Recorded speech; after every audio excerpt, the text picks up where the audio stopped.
আজকে পুলিশ সার্জেন্টের একটা ঘটনা দেখে খুব খারাপ লাগলো।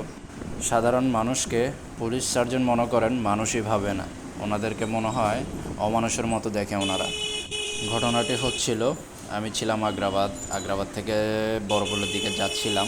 তখনই দেখলাম এক বাইকার আগ্রাবাদ মোড়ে পুলিশ বক্সের সামনে এসে মাত্র দাঁড়ানোর সাথে সাথেই এক সার্জেন্ট এসে বলতেছে, এখানে কেন দাঁড়াইছো? মানে ওনাকে কথা না শুনেই গাড়ির পেপারগুলো দিতে বলতেছে। মানে উনি এখানে দাঁড়াইছেই কেন, এটাই ওনার অপরাধ। মানে দাঁড়ানোর সাথে সাথেই বলতেছে কাগজ দেখাও।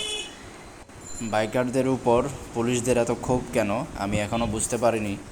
বাইকার ভাইটা মনে করেন মাত্র এসে দাঁড়াইছে, যে এখানে যদি মনে করেন দাঁড়ানো নাও যায়, অন্ততপক্ষে বলতে তো পারে এখানে দাঁড়াইও না, চলে যাও। তাহলেই তো বাইকারটা কিন্তু চলে যায়। ওনাকে শুধু শুধু ইচ্ছাকৃতভাবে মামলা দেওয়ার কোনো মানে হয়? পরিশ্রম করা মানুষ এরা, মনে করেন এমন না যে এসি রুমের মধ্যে বসে টাকা কামায়। আমরা ভাই রোদ বৃষ্টি এগুলোর মধ্যে কাজ করে আমরা 2টা টাকা ইনকাম করি। বাট আপনারা যেভাবে 2টা টাকা আমাদের থেকে নিয়ে যান, একদম সহজভাবে নিয়ে যান, কিন্তু আমাদের ওই 2 টাকা ইনকাম করতে সারা দিনের পরিশ্রম, সারা দিনের ঘাম আরও নানান কষ্ট লুকিয়ে থাকে। আপনি কিন্তু চাইলে ওই লোকটাকে বলতে পারতেন এখানে দাঁড়ায়ও না, চলে যাও, কিন্তু শুধু শুধু লোকটাকে আপনি মামলা দিলেন। লোকটা যখন আবার সার্জেন্ট স্যারের ভিডিও করতে চাইছিল, সার্জেন্ট স্যার কী করছে, ওনাকে একটা থাপ্পড় দিয়ে ওনার গলার কলারটা ধরে পুলিশ বক্সে নিয়ে গেছে ওনাকে।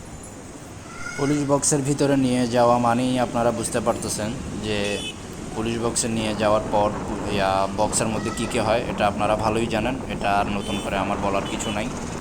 আমরা এমন একটা দেশে বসবাস করি যে দেশে মানুষকে মানুষের মতো করে দেখে না। এটাই হয়তো বাংলাদেশের নিয়ম।